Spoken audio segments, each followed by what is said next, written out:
So, this is how we solve Laplace equation. This is how we solve the boundary value problems for the Laplace equation. When you have this boundary data as a Neumann data, so it has to satisfy some necessary condition that the net flux should be 0. So, but in this case so far we have only given a solution for this boundary value problem. So, we have not shown the uniqueness of this problem.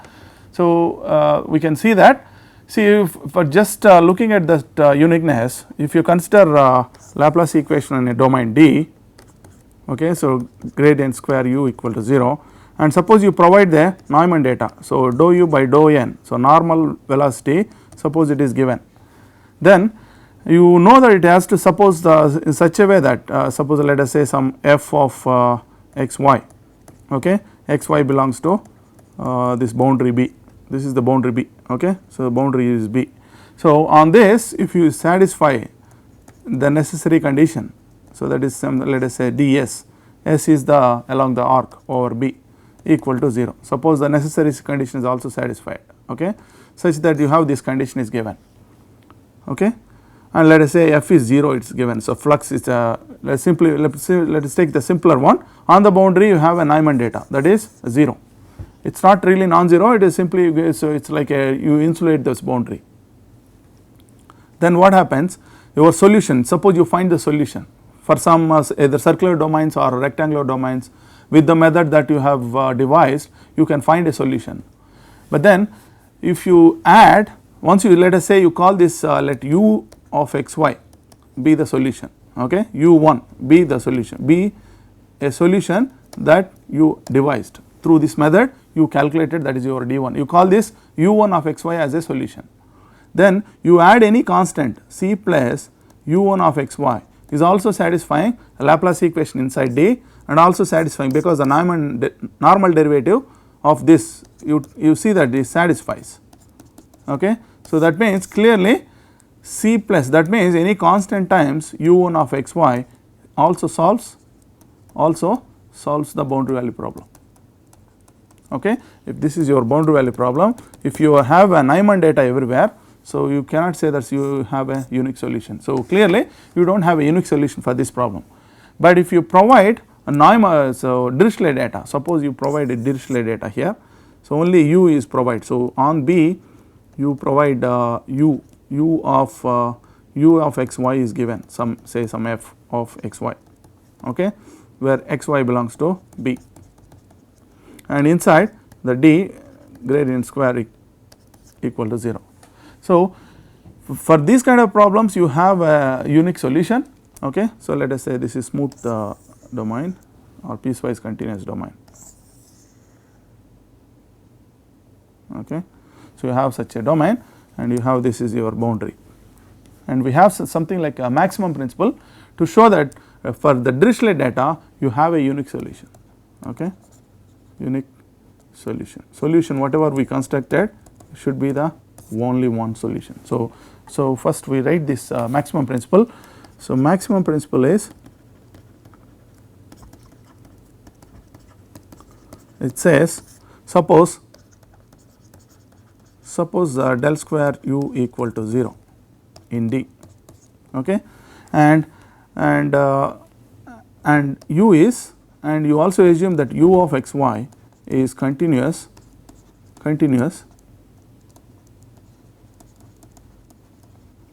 in D union B. So, together, so including the boundary it is continuous function. Then maximum value of u x y belongs to D should be less than or equal to maximum value of u where x y belongs to B. So, that means maximum exists, maximum value of u will be attained only on the boundary only you will find somewhere the maximum value of u, okay. One of this on the one of the points on the boundary you will see that is the maximum value, that is the meaning of this, okay, that is maximum value of u or u of x y is attained on B. So, that is the meaning of this inequality. you can see. Okay. So, maximum value of u inside should be less than or equal to maximum value of u on the boundary. So, that means equality can be there because when it is a constant solution. So, it is if suppose it is a constant everywhere, that means it is also maximum value is also on the boundary. So, that sense there is no issue. So, this statement is still true. So, we can prove this simply just outline the proof, okay, in few minutes, so that we can give this principle, and using this principle one can show the uniqueness of this Dirichlet boundary value problem for the Laplace equation. So, how do I do this? So, assume that let m be small m be first of all you assume m naught be the maximum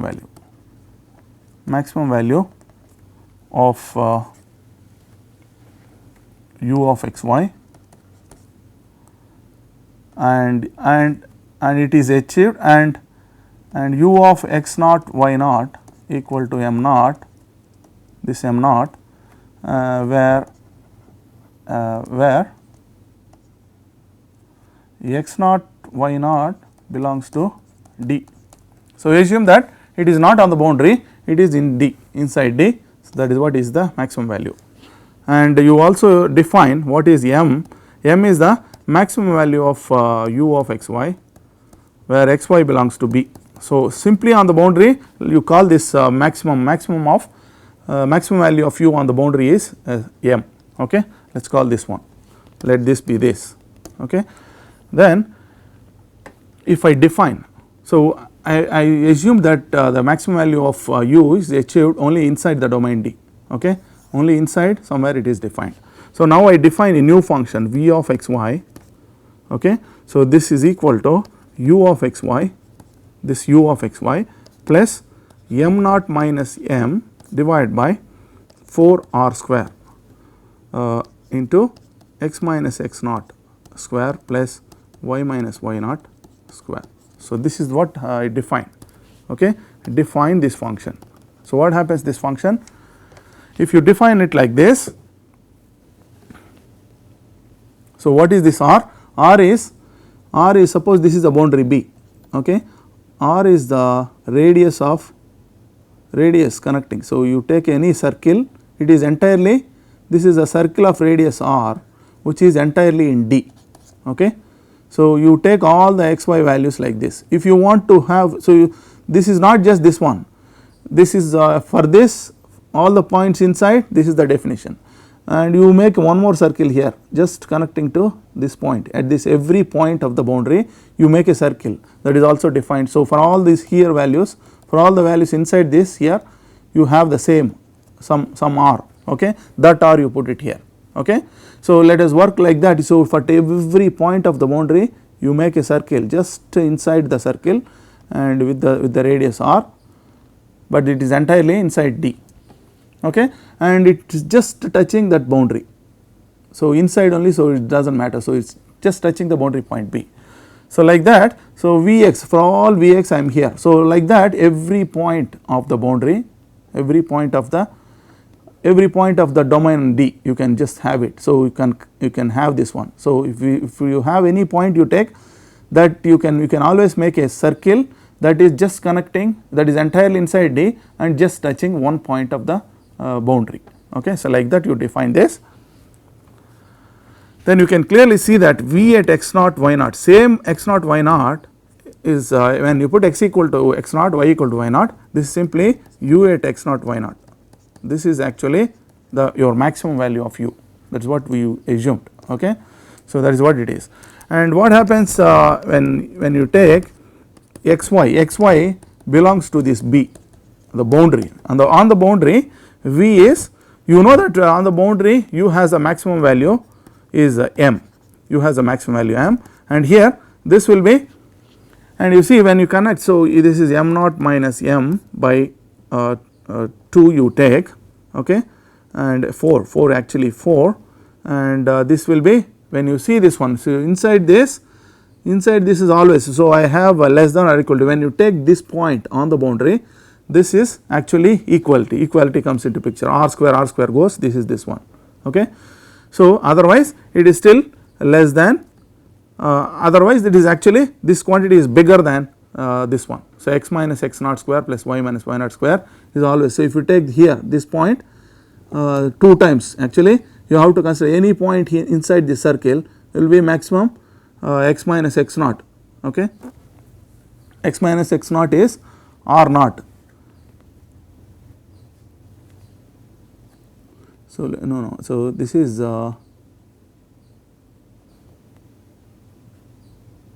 let's this is not the way. So, let us let's make it again. So, just you have this one, you have x naught y naught, x naught y naught is here. You can always make a circle that is always contained inside. Okay. So, you can always create a circle and that touches the point of the boundary.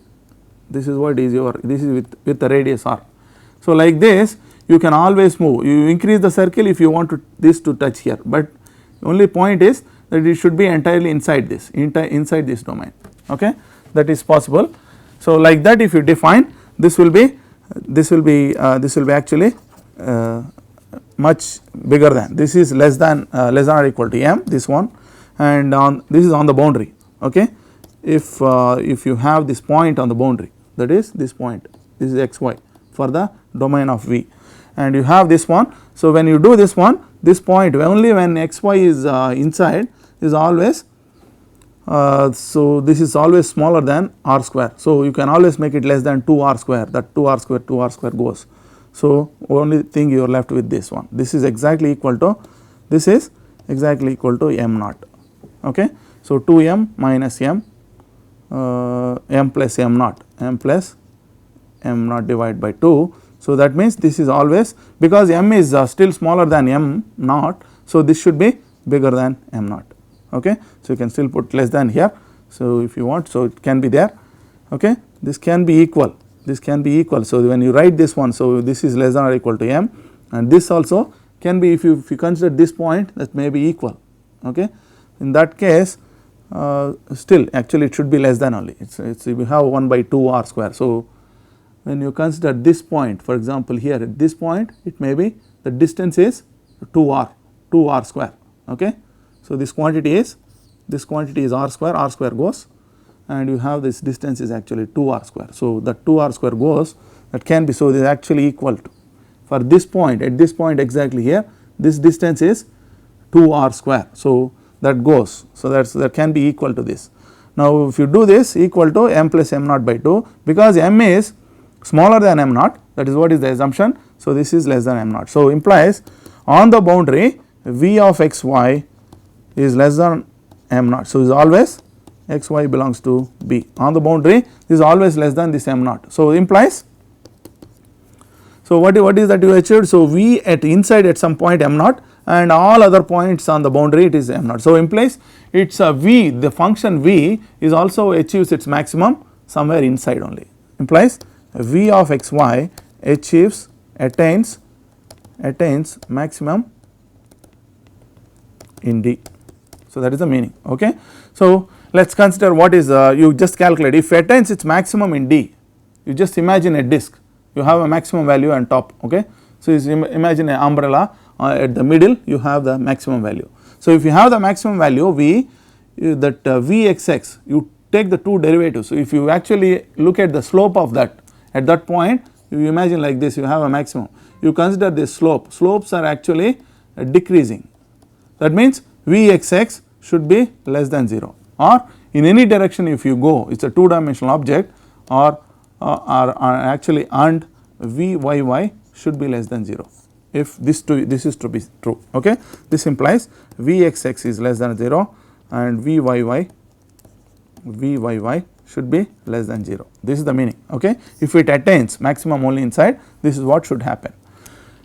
Okay. So, this implies, but if you can now calculate the way you define this Vxx plus Vyy, if you calculate from the definition of V, you see that Uxx plus Uyy plus, now if you can differentiate this twice with respect to x, that you get 2, and here also you will get 2. So, you will get total So 2 2 4, okay. So 4 4 goes, finally you get m naught minus m divided by r square. So if you calculate this derivative, so if you do this one, this is, so this we know that this is u satisfies the Laplace equation, this is 0. So this means m naught minus m by r square, but m naught is bigger than m. This is the, if you assume that m naught is actually inside, m naught is the bigger than m is the maximum value of u on the boundary. So this is always positive. So this is what is the contradiction, this contradicts this contradicts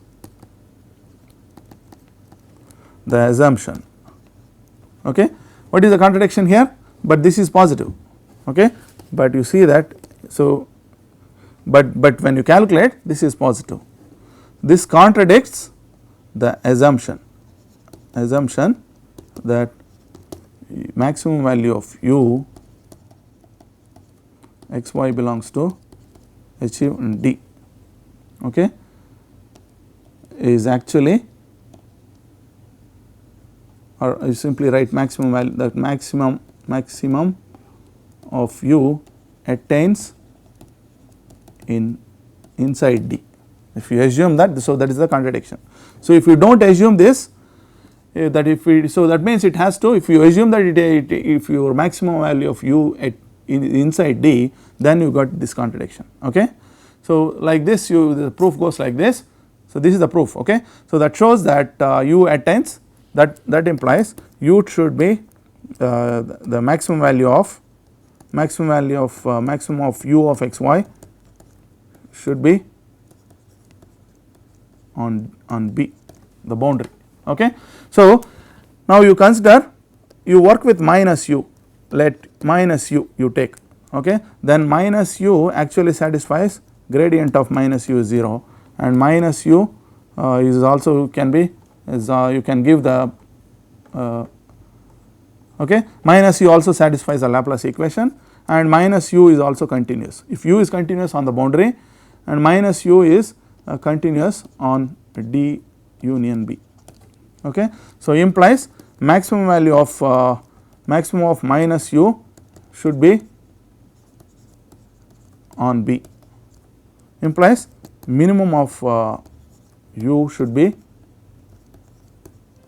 on B. So not only maximum of u is attained on the boundary, is the minimum also should be attained on the boundary. So that means, so that is what is the maximum minimal principle. If you apply now for the Dirichlet problem, so the Dirichlet problem is del square u equal to 0 and u is given some f1, okay, on the boundary on B, and this is in D, okay. So this is the boundary value problem you take.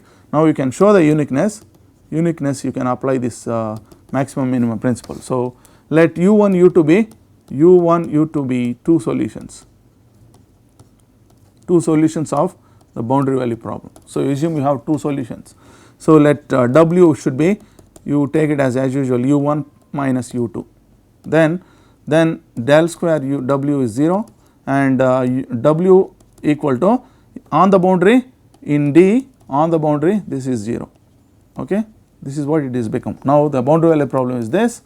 Now because the maximum value of u is 0, it should be on the boundary it is 0. So this is less than or equal to maximum value of okay.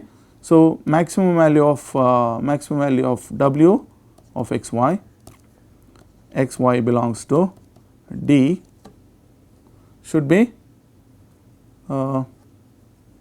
same as this should be less than or equal to maximum value of w at xy belongs to B on the boundary, but we know that on the boundary it is 0, and similarly this should always be less than or equal to minimum of w of xy belongs to D. A minimum value should always exist on the boundary. So you have one more inequality here, minimum value of w of xy belongs to B, and this we know that is 0. So implies w of xy should be 0 for every xy belongs to D union B, okay. Implies what is w? u1 equal to u2. So you have the uniqueness. So, in this way you can actually show that Laplace equation with the Dirichlet data is having only one solution, that is unique solution. This is what we have devised, this is what we have determined by the method of separation of variables for certain domains. Okay. So this is how you can actually, so far we have solved typical equations, wave equation, heat equation and Laplace equation, and we have provided uniqueness also for all the 3 equations. Okay. So, we will see this, so this is how we solve these equations and its uniqueness. The only thing that I have not touched is the solutions depending on the initial data. You perturb the initial data a little bit, still the solution is also will not be going too much deviated. So, that means you perturb a little bit initial data, you just change a little bit, and your solution also should be going only little. So, if you change the initial data with epsilon change, and you can, so you can also have a solution, that solution difference with and without perturbation, the solution difference will also be under control. So, this is the continuous dependence on the initial data, initial and bounded data. So, that also can be done, but that is a little analysis involved. So, we have not that in this course. Okay. Thank you very much.